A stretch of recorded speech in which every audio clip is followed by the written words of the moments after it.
Hey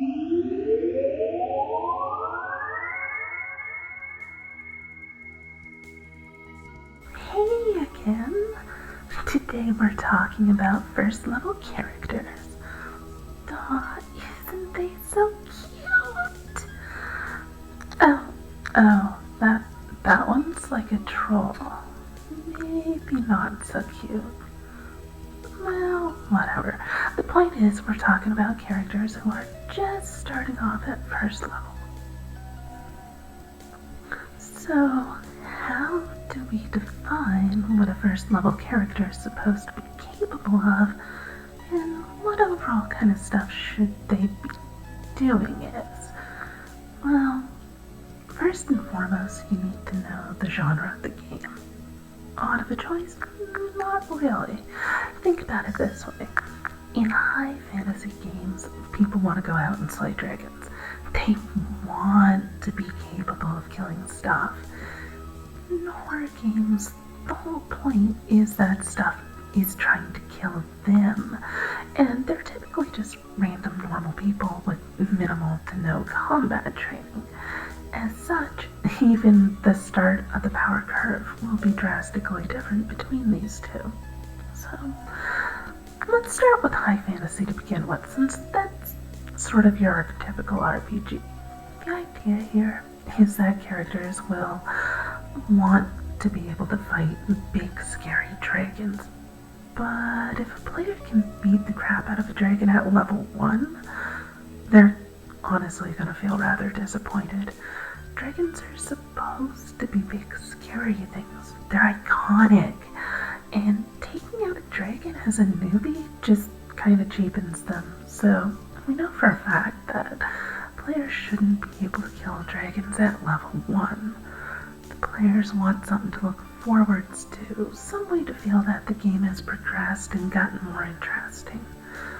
The stakes have to be raised over time, and if you start off fighting demigods and dragons and such, well, it can only really take a turn towards absurdity where blowing up planets becomes the norm. Yeah, sure, you can save the whole planet, like, I don't know, maybe once or twice, then it becomes old hat. You want to save that for later on, typically near the end. At level 1, your characters are more about being able to save things on a smaller scale. Where that scale lies is largely up to the designer, and where they want things to begin though. Consider that anything before level 1 is not a hero. So, what kind of characters are we looking at? Peasants mostly, but also people who are guards or soldiers in a lot of cases. Often guards will be listed as about level 1 to 5, assuming a scale of about 1 to 20.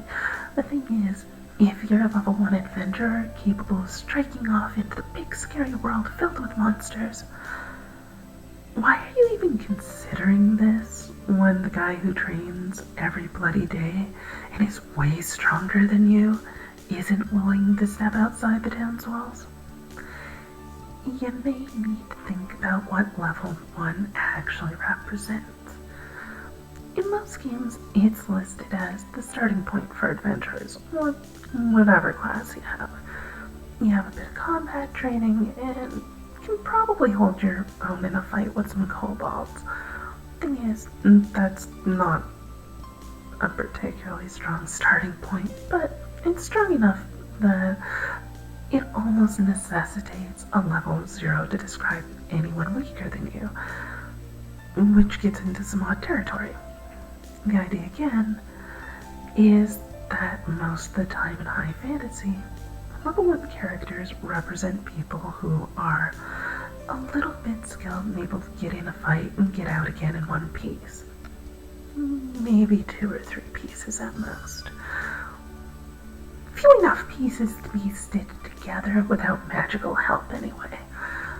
It's that tricky little bit about there being characters weaker than level 1 that gets kind of weird though. When we get situations such as statistically speaking, a house cat should be able to kill a level 0 human peasant in Pathfinder like D&D 3.5 and earlier. It's kind of weird.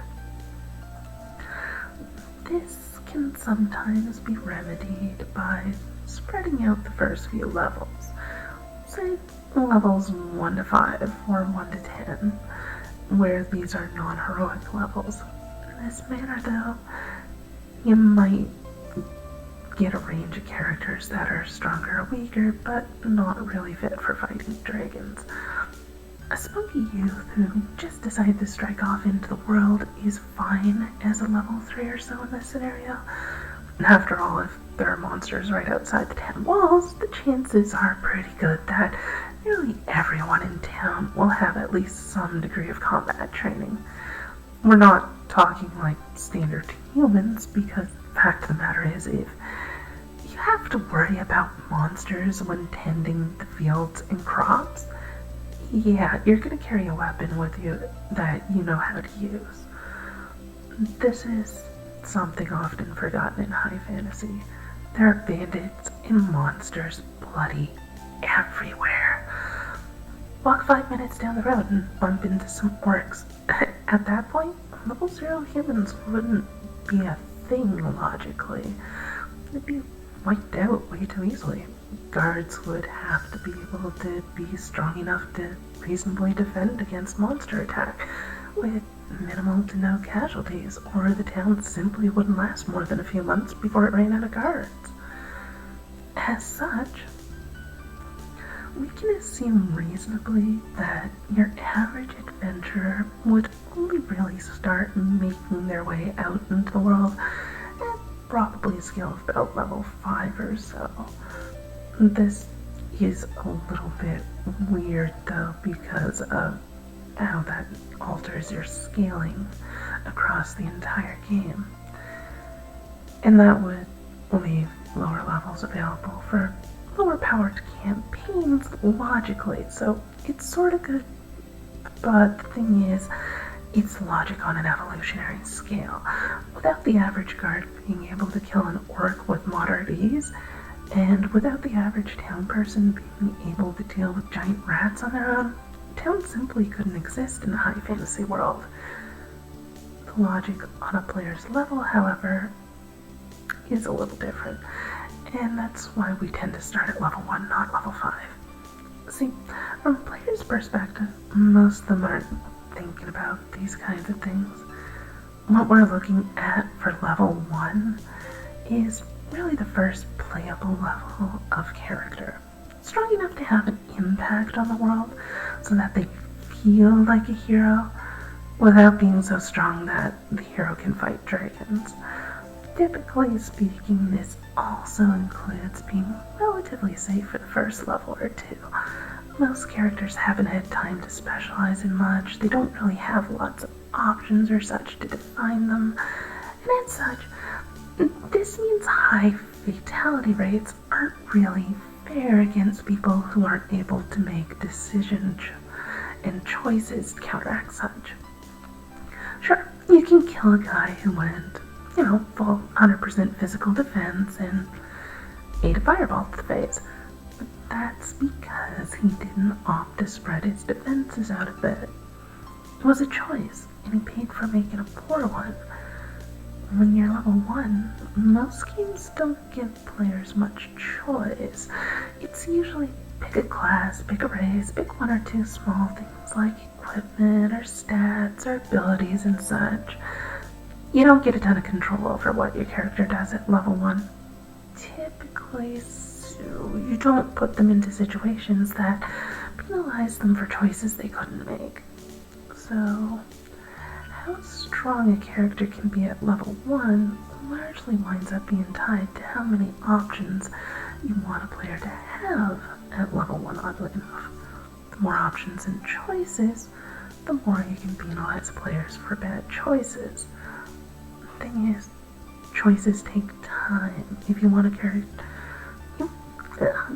players to build a character quickly so they can get right into the game, well, and it's probably a hack and slash game with minimal plot if your focus is speed. As such, your players will tend to want to dive right in and smack stuff around. Get that sense of being capable at slaying giant rats and such right off the start. If you want your initial starting characters to have more depth to them, that means more choice, and more choice means it takes longer to make a character. And that also means the player of that character has made more choices that can be used against them in a way.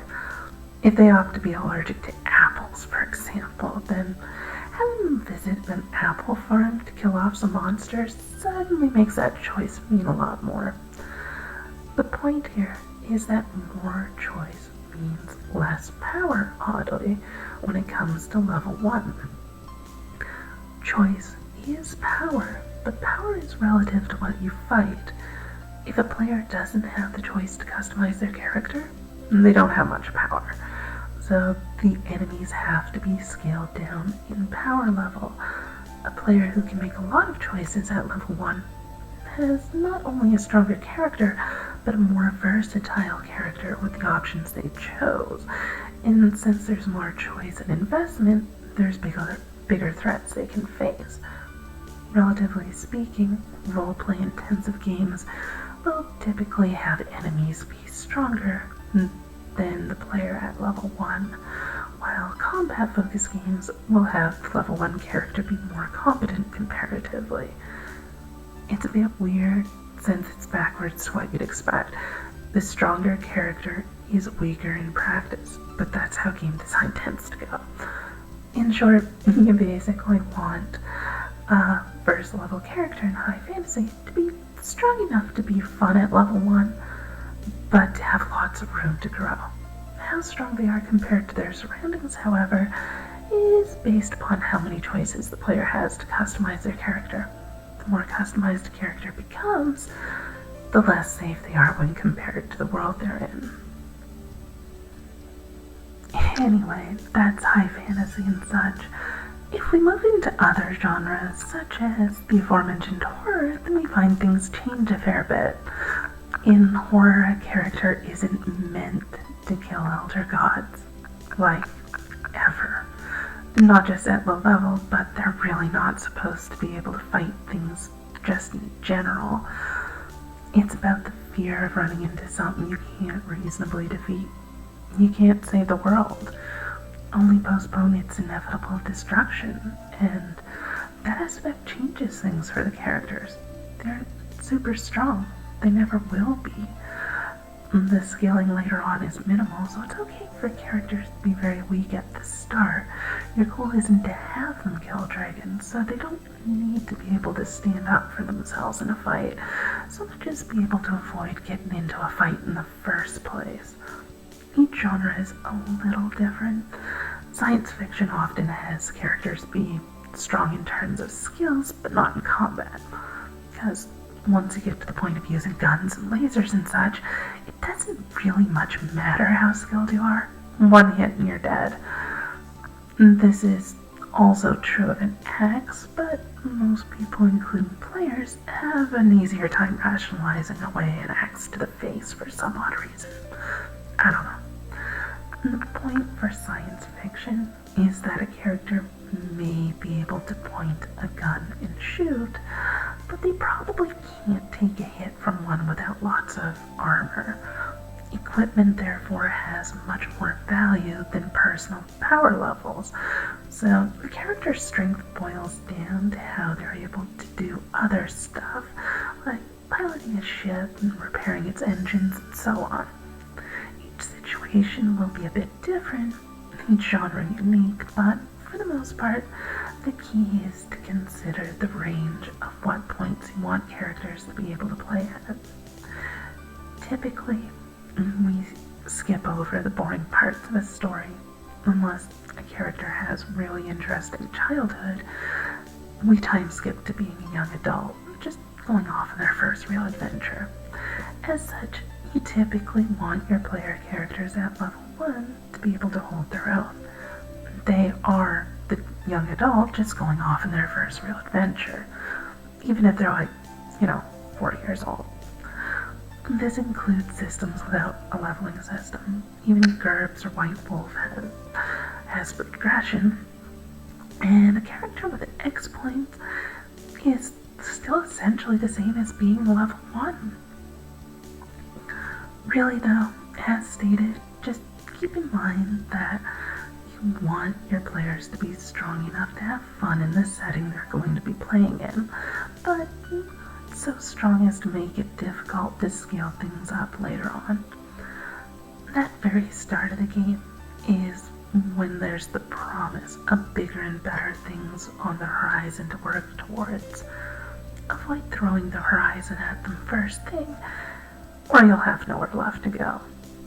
Anyway, that's pretty much it for first level characters. Probably more than they needed even. Whoops.